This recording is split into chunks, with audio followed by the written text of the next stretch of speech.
What's it been like to live with this car over the past 20 months and 18,000 miles? For the very last time, turn up your speakers.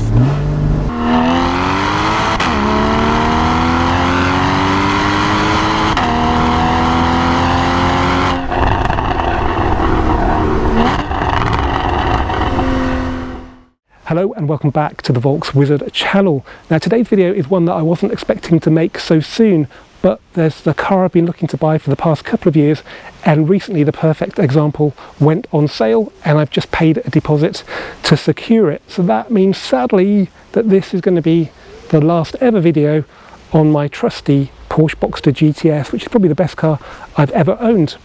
It's not all sad though, because the new car should still be of interest to you guys. It's an interesting make and model, it's got an incredible spec, it's in a particularly divisive colour that you'll either love or hate, so I can't wait to hear what you guys think via the comments, and it's had a very interesting past life. I'll announce that car in due course over the next few weeks, but today's video is basically an end of term report on the GTS. What's it been like to live with this car over the past 20 months and 18,000 miles, and hopefully this should give you a good insight into owning a car like this in the real world, something that seems to be in very short supply on YouTube. And if you like what you see at the time of filming this car's for sale, so you can buy it. I'll put the key information in the description of the video below. Right, let's get started then with a brief recap on my time with this very special car.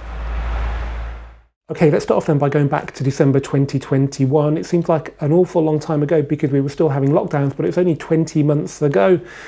The world was slowly returning to normal after COVID. I think you could go and buy cars, and people who'd been paid to stay at home by the government found they had lots of money in their bank accounts and they were out buying second-hand cars in great numbers. At about the same time, new car supply had dried up because of the lack of semiconductors, so it wasn't necessarily the best time to buy an expensive car, but December is traditionally a good time to buy a Porsche and a convertible, and I think that kind of helped me buy it at a reasonably decent price. Also, I bought it from auction, which did come with some risks, but I'd been duly diligent by checking the car out as best as I could. So I knew it was a one private owner car, I knew it had full Porsche service history even though it was listed with no history, and I knew that it had come from Porsche Centre Reading, but at the time Porsche Centre Reading was being redeveloped. They didn't have an awful lot of space, so they're having to be really picky about what they kept, and they were sending some really good trade-ins to auction. Also, the one owner I found out was a company director in his 70s from Hertfordshire. Under the driver's seat was a document that showed his name, which matched the logbook, and a bit of searching on the internet I found out, yeah, he was the right kind of person to buy a car from, albeit indirectly. Now, cosmetically, the car was pretty good. There are a couple of big chips on the bonnet, which it still has got. The wheels needed refurbishing, the front bumper was chippy, and the back had been smart repaired. So I just had the bumpers taken off and had them repainted, and the colour match is perfect. The wheels, I thought silver looked a bit tame on a GTS. The GTS got a load of black bits and they kind of didn't tie in with it. So I looked around and a factory option was satin black. Also, it's really common on the 718 GTS. So I thought satin black would make it look more modern, and it did. The rest of the paint was confirmed as original in December. Actually, when I only just bought it, I took it to Fern Sport at Silverstone, and Matt, who is the guru of Porsches, gave it a really thorough inspection, checked all the paint, found it was original. The only issue he spotted was an offside exhaust valve that was stuck open, and I tried freeing it off but couldn't, so that was fixed in early 2022 with a new exhaust section from Porsche, which cost over £1,200. I performed an oil change, as it had been over a year since the last one. I used Quantum Platinum, which they now call Sinter, but it's a fully synthetic 540 and it does get Porsche approval. In the spring, I replaced the rear brake discs and pads, and they looked a little bit tired. It still worked, but they didn't look that great and they clearly weren't working at their best. So I got some Sebro discs, which are the one company that make them for Porsche, and Textile pads, which again are a Porsche OE supplier. And I also, at the time, replaced the missing brake pad wear sensors, which Matt had spotted at his inspection. The first trip abroad was in early May. I took it to Bruges as a sort of a test to see how it works for a longer trip later in the summer, and it was great. We had the roof down, the weather was warm, the front and rear boots were ample, it was great on fuel. Before longer trips in the summer though, I decided I wanted new tyres, as it came on N-rated Michelin Pilot Sport 4S tyres, but in December on a sort of greasy country road, they'd nearly caught me out. And as I wasn't going to track it, I wanted to go for the more touring spec Goodyear Eagle F1 asymmetric, which was specially developed by Porsche for the 981. Unfortunately, global supply issues meant only the backs arrived before the first trip, which was to the south of France in late June, but the front Michelins had loads of tread left on them and were fine. The car ran perfectly, but unfortunately I didn't. I got COVID very early on in the trip, had to isolate for a week in the ski hotel in the French Alps. When I got out, I will never forget the sensation of getting in the Porsche with the roof down and the sports exhaust on and driving down the Col de Lombardie to go and get some petrol. I had to come home at some point, and we felt really rested actually after, you know, being in isolation, even though we'd been ill. So we decided to point it north from Isola 2000 in the French Alps to Baden-Baden. That was a 10-hour trip going over 2 Alps, and the car just lapped it up, and I gained a lot of respect for its broad range of abilities. Because of COVID, we still had unfinished business, and in September we did the trip we should have done in June, sticking another 2,000 miles on the car going to Italy's South Tyrol and back. And again, the car was spot on. Just before that trip, I had the car serviced by a specialist near where I used to work in Hollywood called Zuffenhaus. They didn't find an awful lot wrong with it, but they couldn't do a proper brake fluid change because 5 of the 8 bleed nipples were either seized or broken, which is a common issue with Brembo calipers. I didn't really use the car much after that, trying to keep the miles down because I'd done an awful lot. And then in April 23, I taxed it, and as part of getting it ready for summer 2023, I delivered all 4 calipers to Matt at Fernsport, who fixed the nipple problem for a fraction of the cost of one brand new caliper from Porsche. While the car was on axle stands, I decided I wanted to change the wheel colour because black had kind of, it looked good, better than silver, but I think we could have done better, and you lose the tyre wheel definition with black wheels. Originally I was going to go Porsche Satin Aurum, which I think was going to be quite Marmite, particularly with Carmine Red. It was an option on 718 GTS. But in the end, I decided to go for the more restrained and classy Satin Platinum, which was an option on 981 GTS, just not in the UK for some reason. And I was, and still am, super happy because it's a flattering colour like silver, but it still looks a little bit racy like black. And I fitted brand new Porsche centre caps too to match the paint. I also swapped back to the original KE64 LWA number plate and refitted the number plate plinth. I just thought it looked better like that, really. In April, I realised the aircon was a bit weak and had it gassed up by Pete at Roadchill. It was fine for a trip in May to the Scottish Highlands, which I've actually got a video to post on that when I can get around to editing it. It was a really good trip. But when it got warm in the UK in June, it was clear the aircon had packed up again. There's a whole video on how I diagnosed it and had it fixed by Pete at Roadchill for not an awful lot of money. But basically there was an O-ring seal in the system and it dried up. And once this was replaced, it was fine, and it still is a number of months later. While in Scotland, the car had been logging a Porsche stability management error, which usually related to coil pack failure. It did it twice on that trip, and then it started to get more regular when I got home, and I was noticing the odd jolt as the light came on. I kind of was 99% sure it was coil packs, but I wanted to be sure, so I spent £140 on an iCarSoft fault code reader, as VCDS that works on Volkswagens doesn't do Porsche, even though Porsche is Volkswagen Group, and that said straight away coil pack 6, which was the most common one looking at the internet, and it's at the back of the engine, so very prone to getting sort of wet and mucky. So I replaced all 6 with the same Baru parts that the car came with from the factory, but for a lot less money. There's a full video on that as well. Now, with a long trip to Venice on the cards in summer 2023, it kind of started to worry me that the original gearbox oils had done 40,000 miles. So I used Porsche-approved Miller's oils in the PDK clutch and a different Miller oil for the gearbox. And while I was at it, I did the car's 3rd oil change while it was in my ownership, which is equal with the number it had before I'd bought it, funnily enough. There are 2 videos on the channel that cover the outbound leg of that 2,500 mile round trip to Venice, which the car covered without issue. I was kind of planning to take it away again in September because we enjoyed that trip so much, but the new car means it's time for this Boxster to go to a new home, and I think the new owner will get one of the best maintained Boxster GTSs out there. Right, now let me show you how the car looks today with a tour of the outside and the inside. Okay, let's start off then by talking about the £8,000 worth of factory options fitted to this car. Big thanks to Gareth at Porsche Solihull for confirming them. The most obvious is the colour. This is carmine red. It was a £1,600 extra, which you could say is quite expensive for a non-metallic colour, but the reason it's so expensive is because they put a lot of paint on in the factory, which gives it a very luxurious and glossy shine, which I hope is coming over in the video, even though this car could actually do with a polish. Don't mistake it for the more common Guards red, which is quite a bit lighter and a bit more orangey. Other options, well, I did this one. I painted the washer nozzles in body colour, which was a factory option, and also I painted the wheels in satin platinum, which is a factory option but not for the UK. It would have been about £500. We've also got the coloured crest as well, which is probably about £100–150 extra. We've got Porsche torque vectoring, which distributes the torque to whichever rear wheel has got most grip. That's a nice touch, very rare. The most important option though is the PDK 7-speed automatic gearbox.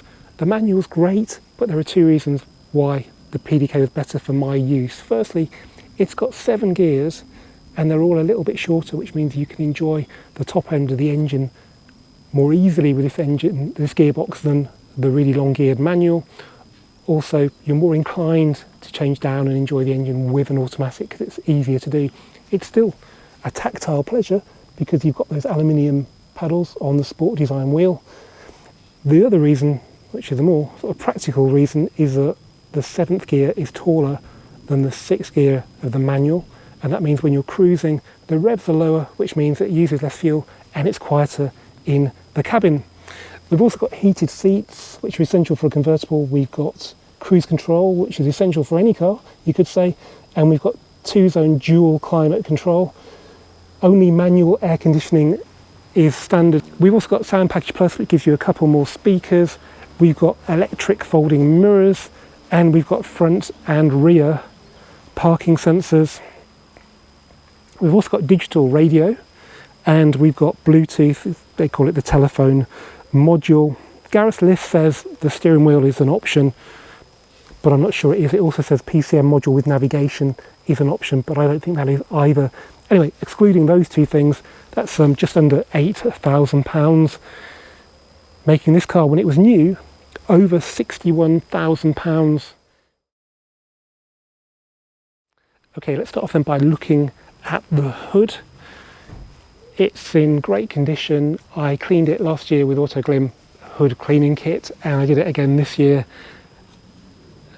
And it beads water, which is a nice trick for fabric. Right, now let's put it down. Now let me show you this car's, I think, second best trick.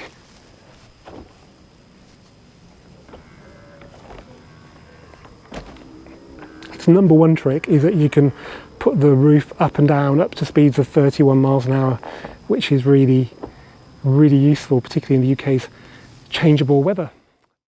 The front is really one of the most impressive bits of the car. We've got the black headlights as well, which make it look a little bit more aggressive. Got this big gaping air intake, which the 718s don't really have. I mean, it's still there, but it's just not as bold as this, and you don't have the black section underneath it, which makes it look really, really hungry. I think this is a much more aggressive looking car than 718 GTS. It's kind of getting on for 981 GT4 looks. We've got the GTS decals down there, which are really, really important. This, by the way, of course, is a 3.4 litre flat six, not the 4-cylinder engine you get in the later version. The rear lights are tinted, which again is exclusive to GTS. At the back, we've probably got the most sporty rear end of a Boxster, apart from the Spider. We've got a diffuser, hopefully you can see that, and we've got the black sport tailpipes as well. So it's as, you know, sporty looking as a Boxster can get, really.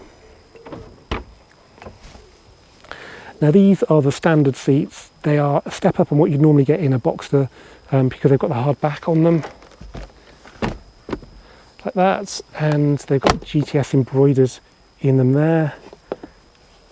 And as you can see, they've worn really well. They've got Alcantara, which is really sporty. The beauty of the 981 GTS was the standard. It came with Alcantara on the doors, the lower dash, the steering wheel and the gear knob, but you could spec leather for no extra cost. And to be honest, I'm kind of glad they only did on this car, because it's in great condition. Alcantara may not be at this kind of age, and mileage also Alcantara on the centre armrest there. It's also got a lot of leather on the dash, which I don't know if some of this maybe was extra, but when you get in this car, there is an overriding sense of luxury, which is kind of unusual for a sports car, but compared to sort of the plastic dash Boxsters that are slightly lower in the range, it's a real nice place to be. You get Sport Chrono, a standard that gives you launch control, which I've actually never used. It's got a Sport mode and a Sport Plus mode. It's got adaptive dampers, sports exhaust, which was standard, and you can raise and lower the spoiler. It's got PCM navigation and Bluetooth. It doesn't have CarPlay, so I ran a USB cable from the interface port, there's a USB port in the glove box, I'll show you in a sec, carefully through the dash, and I have it here on a mega mount, and actually, you know, I don't really miss CarPlay. We've got auto headlights as well. There are 2 keys with this car. What it lacks though is the carbon interior, which was an extra cost option. So for that you got red stitching on the seats and the door cards, and instead of aluminium, which is still really nice, you got carbon fibre. You know, it's great, but I think it's just more important to have the options this car has got. There are loads of those interior cars that are missing things like climate control, heated seats, and yeah, the bits that make this car so good to drive.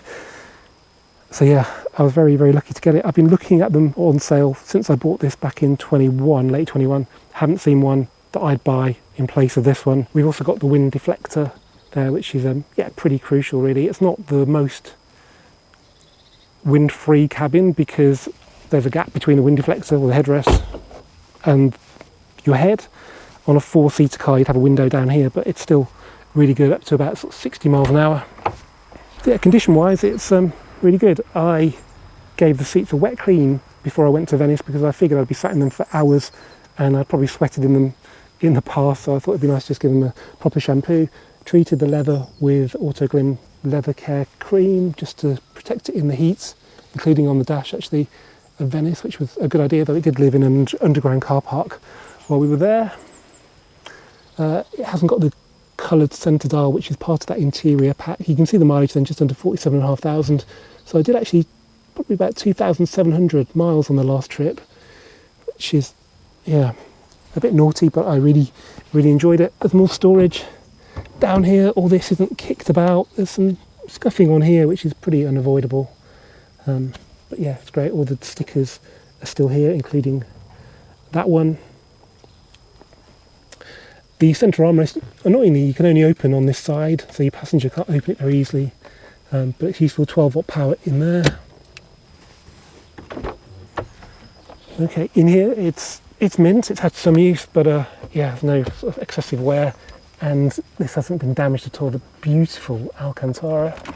In the glove box we've got the complete book pack, and that's the sort of, I think they call it the universal music interface. So you've got 12 volts, but you've also got aux in and USB there. Useful storage net there. And these seats adjust electrically on the backrest, and up and down manually, and forward and back manually.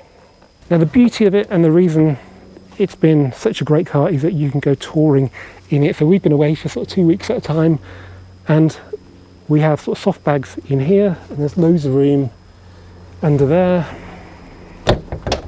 And then in the frunk, as they call it in America, the front trunk, you can get a really good sized Samsonite in there and a few other bags behind it. So yeah, it's been a revelation compared to an R8. As long as you pack sensibly, it's just the perfect touring car, and you don't actually feel the weight when you load it up. It's really weird. In here there's toolkit and stuff, and that's the litre of oil I carry with me, but I've never drove all the way to Venice and back, 2,700 miles, barely used any oil. I think maybe 1 bar on the indicator went down. Warning triangle.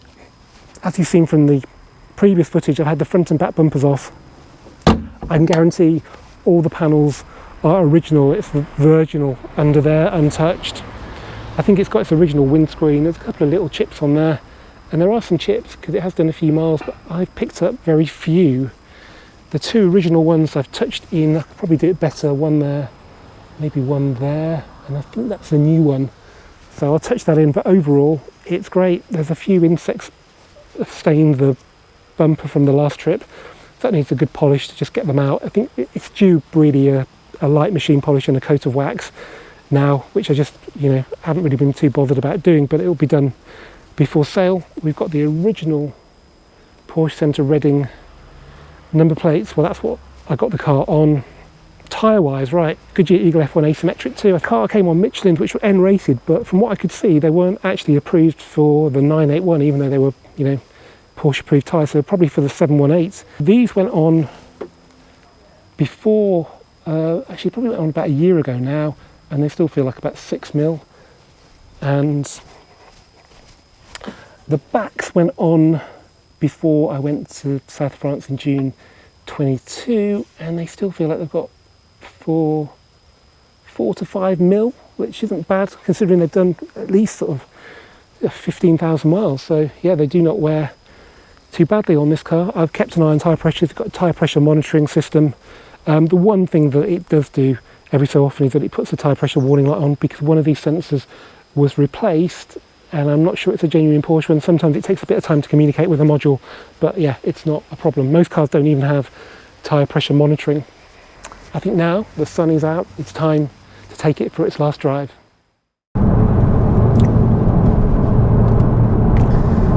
Now, the easiest way to demonstrate how great this car is to demonstrate its bandwidth, basically its breadth of ability. So we're going to start off with the boring bit, which is basically what most journeys are. We're going to get on the M40, and everything's in its normal mode. So dampers are in soft, gearbox is auto, and mode is just the default eco mode.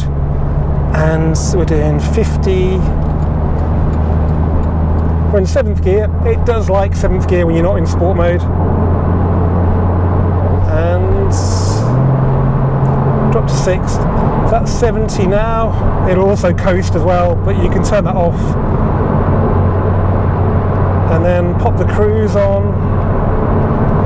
And just sit back and let the miles vanish.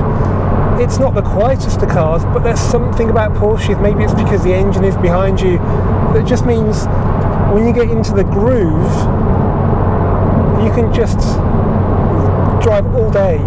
And I've done that all day. And even though it's convertible and there's a little bit of wind noise, it's actually more refined than you might think in here. Unlike the 911, the wheels are actually not in the cabin, so we've got a big bulkhead here, which probably actually means it's quite quiet. This bit of the M40 is a bit coarse. And if you want to put it in manual mode, which might seem a bit weird on a motorway, it keeps the car in gear pretty much all the way to the throttle stop. If you put it in auto mode and it'll drop to 6th. I couldn't ever see myself changing from 6th to 5th on the motorway in a manual car. It just doesn't seem right. I mean, you can do it, but with PDK, it just does it. So you do tend to get more of the performance out of the car. It does the boring stuff really well. We've got the boots that I've shown you that are just unexpectedly practical for a car like this. We've got the best cup holders in the business. And then we have the ride. You'd think it would be a fillings loosener, but actually it's incredibly plush. I cannot tell you how plush it is. There is a firmer damper mode, which, to be honest, you could use on the road if you wanted to, but there's no real need to. It's probably great for the track, or if you're on your own and you want to get maximum control. And then we have the seats. Okay, they're not like racy bucket seats, but they're probably the best seats you can get. There's minimal adjustment, but they're just perfect. I've sat in them for hours on end and I've not ever had an ache from them.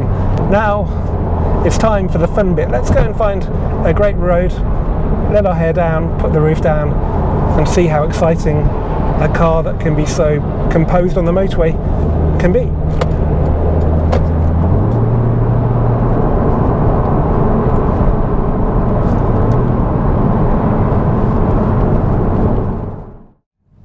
Now, I love the Boxster Spider. I think it's a great looking car, and I could be tempted, but it's got a part manual hood, so you'd have to stop to put it up or down, when a normal Boxster, probably even a base Boxster, can do this. We're doing 30 miles an hour, and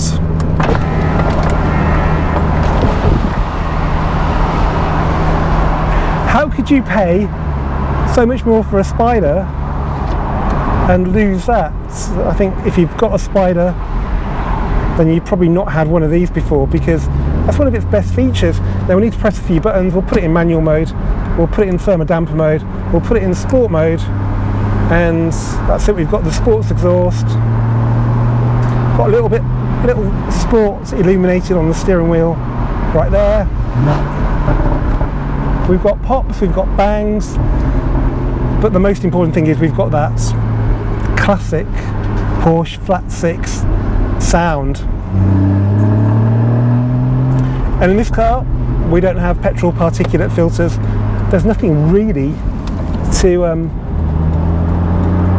silence it. I think the engineers at Porsche have made it as loud as they could really bear. Any louder it would be annoying. And of course, if you don't like that, you just turn it off. It loses the pops and bangs in the normal mode, but obviously if you hoof it, it does open the valves because it needs to get the gas out.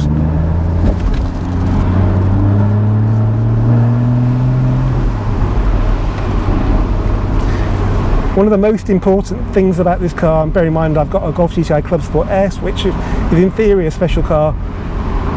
One thing it lacks, as this car doesn't, is a sense of feeling special when you're not driving it hard. So just pottering along now, it's lovely. We've got a lovely steering wheel, metal paddles, Alcantara, that bonnet ahead of us, the wings sticking up. It's just a beautiful place to be. My God, there's a classic Renault 5. What can it do on a classic British B road? Well, let me demonstrate now. So we'll drop a load of gears. Listen to that. Listen to it. I'm sure it's louder than Michael Fassbender's racing car.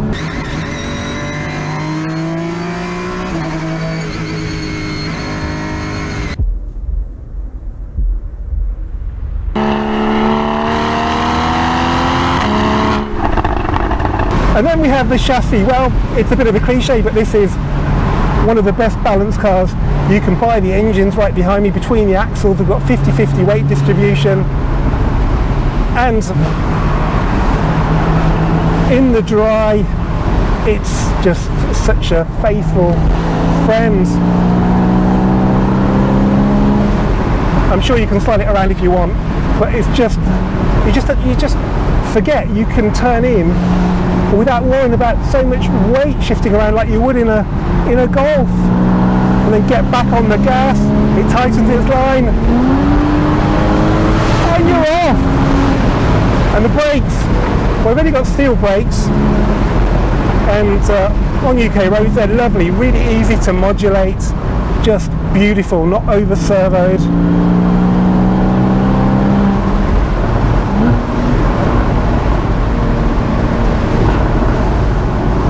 I'm actually now beginning to wonder if I've done the right thing, because the car I'm buying is measurably better in a lot of ways, but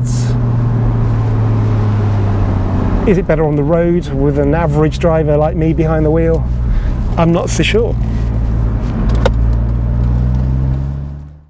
Anyway guys, as ever, I hope you've enjoyed this Volkswagen video.